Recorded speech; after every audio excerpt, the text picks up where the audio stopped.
గ్రామ సభల్లో తెలంగాణ ప్రజలు మరలబడుతున్నారని మాజీ మంత్రి సిద్దిపేట ఎమ్మెల్యే హరీష్ రావు పేర్కొన్నారు.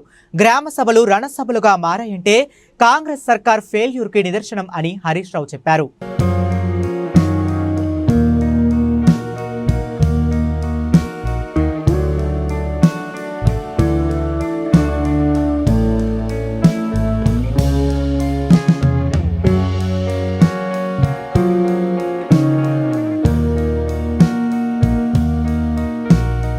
జగిత్యాల జిల్లా మల్లాపూర్ మండలం మొగిలిపేట గ్రామ సభలో మాజీ సర్పంచ్ నాగరాజు పెట్రోల్ పోసుకుని ఆత్మహత్య యత్నం బాధాకరం అని హరీష్ రావు పేర్కొన్నారు. ఇందిరమ్మ ఇండ్ల జాబితాలో తన పేరు లేదని ములుగు జిల్లా బుట్టాయిగూడెంలో కుమ్మరి నాగయ్య అనే దళిత రైతు పురుగుల మందు తాగి ఆత్మహత్య యత్నానికి పాల్పడటం మనసు కలిచివేసింది. గ్రామ సభల్లో జరుగుతున్న ఇలాంటి వరుస ఘటనలు కాంగ్రెస్ ప్రభుత్వ వైఫల్యాన్ని ఎత్తిచూపుతున్నాయి. తన చావుతోనైనా అర్హులైన పేదలకు పథకాలు ఇవ్వాలని అధికారులకు చెబుతూ పురుగుల మందు తాగి ఆసుపత్రి పాలైన ఆ రైతన్న దుస్థితిని ప్రభుత్వమే కారణం అని హరీష్ రావు మండిపడ్డారు.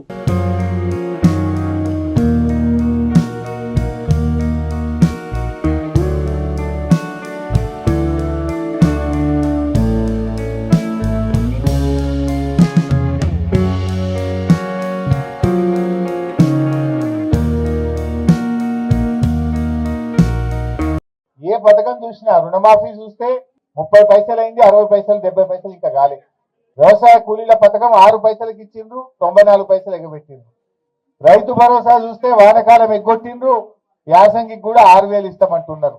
ఇండ్లు చూస్తే ఇదివరకైతే ఇచ్చింది లేదు, మరి రేపు అసలు లిస్ట్ వస్తే మీరు రంగు బయట పడుతుంది. పేదలకు అర్హులకు ఇవ్వాలి తప్ప ఇన్ఛార్జ్ మినిస్టర్ పేరిట మీరు కాంగ్రెస్ కార్యకర్తలకు కట్టబెట్టే ప్రయత్నం చేస్తే ప్రజల తిరుగుబాటు తప్పదని చెప్పి ఉన్న వాళ్ళకి ఇస్తే అనర్హులకు ఇస్తే ప్రజా తిరుగుబాటు తప్పదని కూడా మేము హెచ్చరిస్తా ఉన్నాం. పంచాయతీ ఎన్నికల్లో లబ్ధి పొందాలనే ఏవతో ఎలాంటి ముందస్తు ప్రణాళిక లేకుండా లబ్ధిదారుల ఎంపిక సరిగ్గా జరగకుండా జాబితాను విడుదల చేయడంతో ప్రజల గందరగోళం నెలకొంది.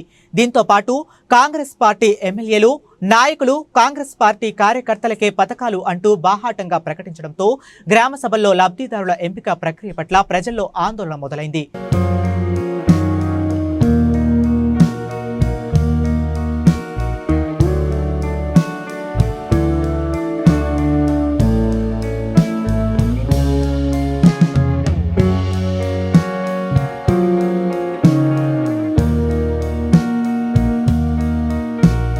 ఇందిరమ్మ ఇండ్లు, రేషన్ కార్డులు, రైతు భరోసా, ఇందిరమ్మ ఆత్మీయ భరోసా పథకాలు ఈ నెల 26వ తేదీన ప్రారంభిస్తున్నట్లు ప్రచారం చేసుకుంటూ మరోవైపు గ్రామ సభల్లో విడుదల చేసిన జాబితా ఫైనల్ కాదని సాక్షాత్తు ఉప ముఖ్యమంత్రి, రెవెన్యూ మంత్రి చెప్పడం హాస్యాస్పదం. అలాంటప్పుడు 4 రోజుల పరిమితి పెట్టి గ్రామ సభలు నిర్వహించడంలో ఆంతర్యం ఏమిటి? గ్రామ సభల్లో విడుదల చేస్తున్న అర్హుల జాబితాకు ఉన్న విలువల ఏంది అని హరీష్ రావు ప్రశ్నించారు. ఇలా ఏ ఊర్లో పోయినా గ్రామ సభల్లో తిరుగుబాట్లు జరుగుతూ ఉన్నాయి. ప్రజలు పాపం అధికారులను నిలదీస్తా ఉన్నారు. మీ తప్పులకు అధికారులు బలి అవుతా ఉన్నారు. మేము అదే విధంగా ఇలా గ్రామ సభలో కొంతమంది మా చెల్లెళ్ళు అడిగారు, మాకు మహాలక్ష్మి ఎప్పుడు ఇస్తారు సార్, 2500 ఇస్తానని రేవంత్ రెడ్డి అని మా చెల్లెళ్ళు అడుగుతా ఉన్నారు. నువ్వు ఆ రోజు ఏమన్నావు? ప్రతి మహిళకు నెలకు 2500 రూపాయలు ఇస్తా అన్నావు, ఏమైంది అని అడుగుతా ఉన్నావు.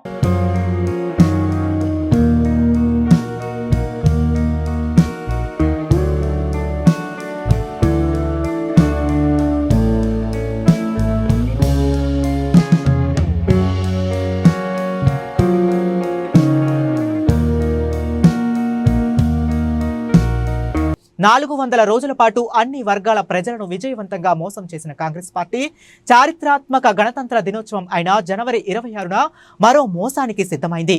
దరఖాస్తుల పేరిట ఇంకెన్నిసార్లు ప్రజలను మోసం చేస్తారు రేవంత్ రెడ్డి? మీ సేవలో దరఖాస్తులు చేసుకున్నారు, ప్రజా పాలనలో దరఖాస్తులు చేసుకున్నారు, మరి కులగణలలో వివరాలు తీసుకున్నారు. ఇప్పుడు గ్రామ సభల పేరిట మరో కొత్త డ్రామా చేస్తున్నారు. మళ్ళా దరఖాస్తులు తీసుకుంటున్నారు. అప్లై బట్ నో రిప్లై అన్నట్లుంది మీ కాంగ్రెస్ ప్రభుత్వం తీరు అని హరీష్ రావు తీవ్రంగా విమర్శించారు. ఇప్పటికైనా కళ్ళు తెరిచి పేదలకు మేలు చేయాలని, రుణమాఫీ వెంటనే అందరికీ పూర్తి చేయాలని మేము డిమాండ్ చేస్తున్నాం.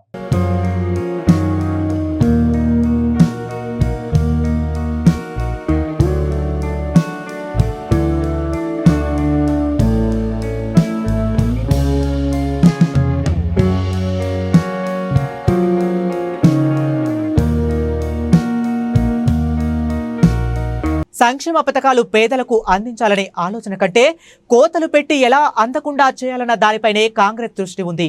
రేషన్ కార్డులు, ఇందిరమ్మ ఇండ్లు, రైతు భరోసా, ఆత్మీయ పథకాలు పేదలకు అందించాలనే చిత్తశుద్ధి ఉంటే గ్రామ సభల పేరిట ఎందుకు ఇంత డ్రామా?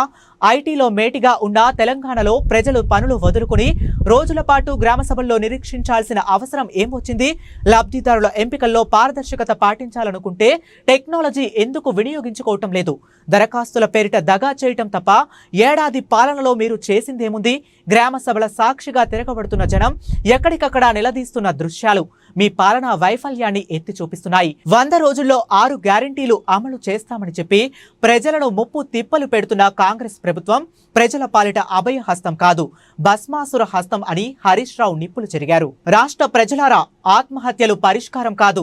నమ్మి ఓటేసినందుకే నట్టేట ముంచుతున్న కాంగ్రెస్ పార్టీపై కోట్లాడుదాం.